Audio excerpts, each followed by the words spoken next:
Bendera merah putih nyaris dicopot dari tubuh KF-21 Boramae. Begini jawaban Wamenhan soal utang Indonesia.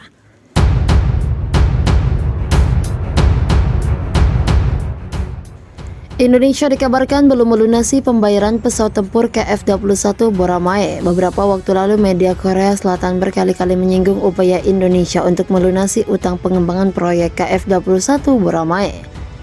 Bahkan warganet Korea Selatan sampai meminta agar bendera merah putih Indonesia di tubuh KF-21 Boramae dicopot. Hal itu lantaran mereka geram Indonesia belum melunasi pembayaran proyek pesawat tempur kerjasama dengan Korea Selatan tersebut.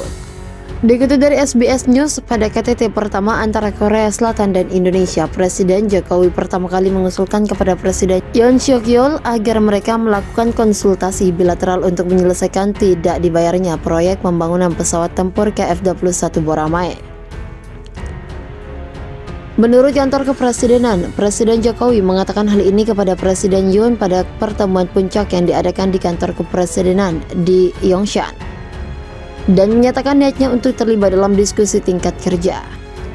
Awalnya, Indonesia memutuskan untuk berpartisipasi dalam pengembangan bersama KF-21 Boramae dan berbagi sekitar 1,6 triliun won atau 20% dari total biaya proyek untuk menerima satu prototipe dan data teknis.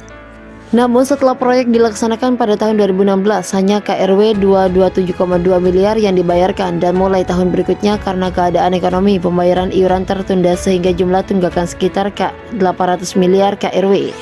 Pada November tahun lalu, kedua negara sepakat untuk mempertahankan jumlah total kontribusi, tetapi untuk membayar sekitar 30% dari kontribusi dalam bentuk barang seperti minyak sawit produk khas Indonesia. Namun diketahui bahwa belum ada banyak kemajuan dalam pekerjaan untuk mencerminkan hal ini dalam kontrak hingga saat ini. Lantaran isu kontribusi yang lamban, beberapa warganet menyatakan ketidakpuasannya dengan perlunya pencopotan bendera Indonesia yang menempel pada prototipe KF-21 Boramae ketika uji terbang pertama bersejarah KF-21 Boramae berhasil.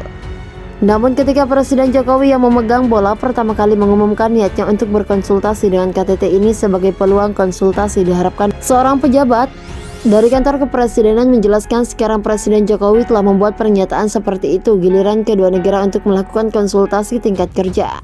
Dalam siaran pers bersama setelah KTT, Presiden Yoon hanya menyatakan bahwa kedua negara menegaskan kembali keinginan mereka untuk terus bekerja sama sehingga pengembangan bersama pejuang generasi berikutnya dapat berjalan dengan lancar sampai akhir.